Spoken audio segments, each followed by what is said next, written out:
We're back, people, and today we're breaking down film on the Miami Dolphins defense versus the Eagles offense.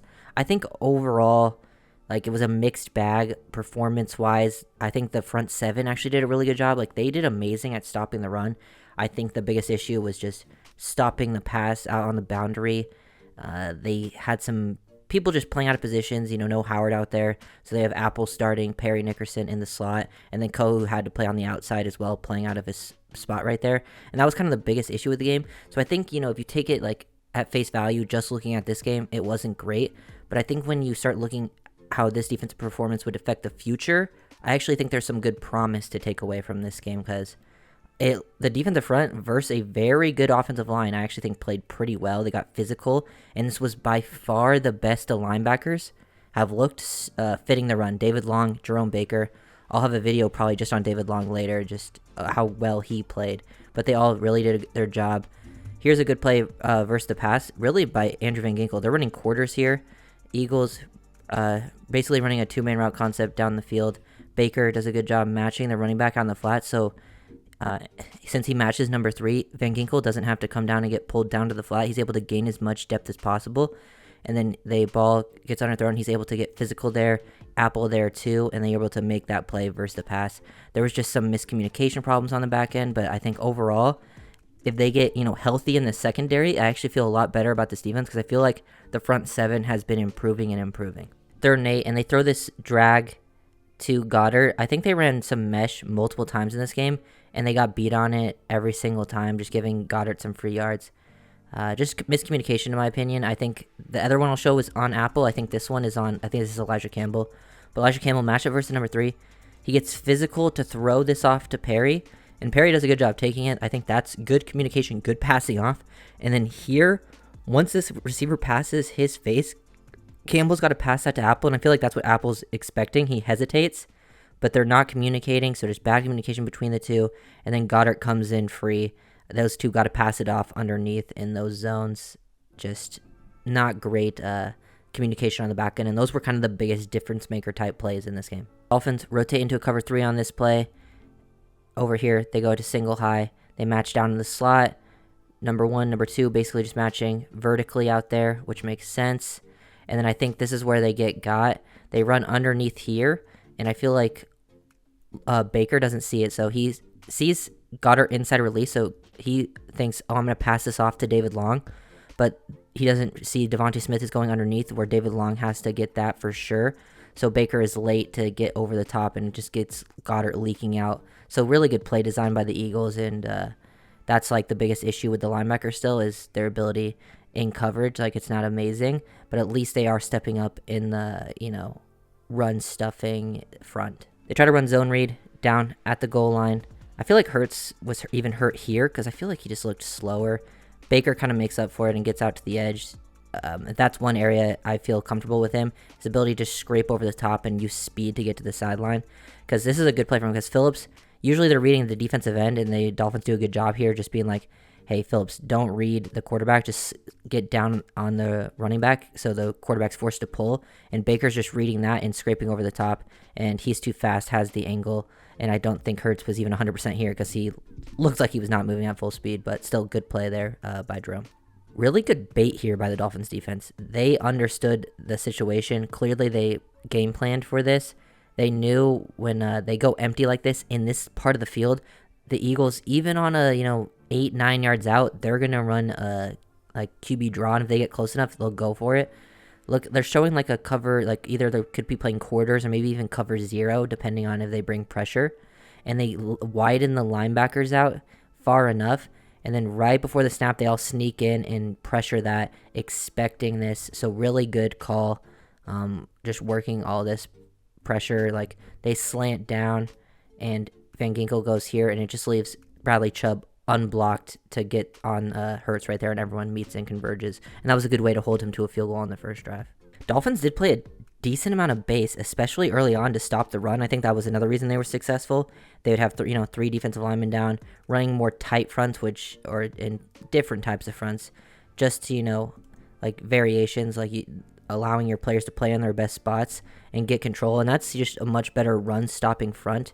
and that's why they became so successful. Plus David Long, oh my god, look at him bully this tight end and throw him off of him. They try to hit this cutback lane. Everyone gets control of their gap here, and then it's pretty much just David Long one-on-one destroys his guy.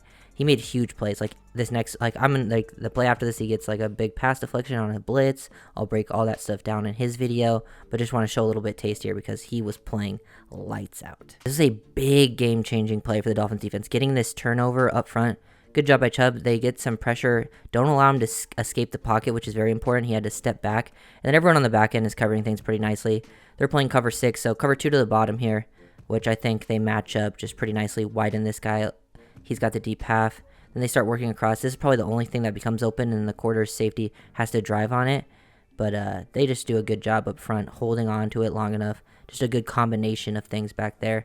I think, they just enclosed the pocket. Like, no one destroyed right away, but everyone created enough of a push without, like, getting too wide and leaving your rush lane so Hurts could escape.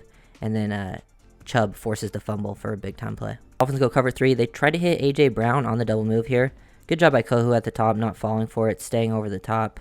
They match up, a lot of this stuff pretty nicely here. Hurts trying to take that one-on-one. Unfortunately, it didn't end up mattering because, they gave up some, like, the unfortunate 4th down play. There was just certain plays in the game. Like, this game was just a couple plays away from really turning around. Plus, I talk about the refs in my other video. I don't even want to talk about that anymore, but it was bad. And then the very next play, they bring pressure off the edge, and they're throwing the screen right to it. Perry Nickerson does a great job reading it, making this a play on adjustment. They actually have a good play call to beat this. Potentially, they get a good play if this gets caught to DeAndre Swift. And then the unfortunate part is this roughing the passer call, which is one of the calls that people were very upset about. I don't think it was roughing the passer, but I don't even think that was the worst call of the night or missed call. There were some other ones. I think the Julian Hill holding call was literally non-existent. I don't know how they didn't throw the face mask, PI type thing, and yeah, this one was also bad. But just some game-changing plays like that gives them a new set of downs. It would have been 3rd and 10, but I digress. Then they finish the drive with a screen. I guess, Eagles did a really good job of just knowing when the Dolphins were going to blitz and then attacking that out to the edge. They're a very good screen team, and they just knew they had the numbers here. All they had to do was show RPO right here at the beginning, and that would get the edge to climb down, show the run. They had the safeties out here, and it's basically just a 1-on-3 out in space because the edge would have to get there instantly, which is a tough ask, and now it's just receiver to block out here and the safety having to, be put in an impossible position. So just good play design by the Eagles, getting out schemed on that one. But I do love how they stopped the run. They were doing it so well. Interestingly, how they stopped it here, kind of just going, in like sort of a penny look with the linebacker just one over the top, and then Long's down playing near the line of scrimmage. They read the pull. Baker triggers downhill, which is nice. Van Ginkel also does a good job constricting down this run lane, meeting the alignment, dipping underneath, and they both get in there, slow down that run at the point of attack. Really nice play, actually, from everyone. The run fits from up front. Everyone was getting control at the point of attack. I thought Raekwon didn't play as bad either. Everyone was just not getting displaced too, and this is a very good offensive line, so I was pretty impressed for what I saw from the front 7 against the run. Another example of them stopping the run, but this time out in nickel, which they were still doing it even in their nickel package, which was nice to see. Look at Baker coming up and filling. He was actually filling some gaps in this game, and you could tell him and Long were working really nice together. We'll see Baker here. You'll see Phillips set the edge of the line of scrimmage, and then he's just working off of Sealer, and once Sealer hard commits to the outside because they're outside zone, he doesn't want to get cut off. So Baker's working off the back of this double team, and look at him trail off of this. He scrapes into this gap, guessing that he's anticipating that Gainwell's going to hit up through here, and he just fills it in perfectly. That's really high level linebacker play on that specific one. If Baker can do that more consistently, that would help the defense so much. The run defense, the front 7, was just possessed in this game. Van Ginkel, Baker, David Long, Christian Wilkins, all making really nice plays here, running some gap scheme type action here, pulling the guard through. Van Ginkel does a great job avoiding him, slipping that block, but staying in his lane. He basically takes on both pullers there. Baker able to get to the outside too, force that back in, and then look at Long all the way from the backside of this formation, just flowing with it, tracking the running back all the way through, and they all meet. He only gains 1 yard. That is beautiful run defense, all in synergy. I think this play here is probably the biggest play the Eagles made because this is 4th and 3. This is the A.J. Brown touchdown. This was a huge turning point in the game. Like, they get pressure up front. They just don't stick with it. I think it was just a miscommunication, not staying with your man. Like, it looked like on the live that it was Nickerson's guy. But really, like, I think he breaks inside. Kohu breaks on it, but then Long is also here too to close underneath. They don't want to give up an underneath throw.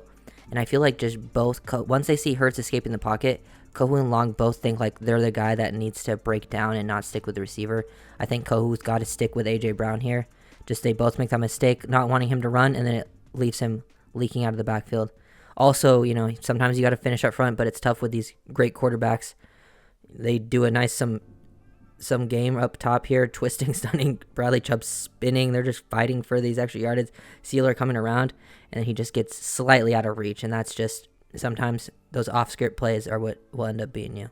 They were getting some pressure, though, bringing this blitz with David Long, playing like a man possessed. He doesn't get the sack. I think technically Chubb, maybe Sealer get a half sack there, but he times it up perfectly. 78 sees him coming too late, tries to hook him around the head, but he still gets there, falls off balance, and then Hurts forced to come up underneath.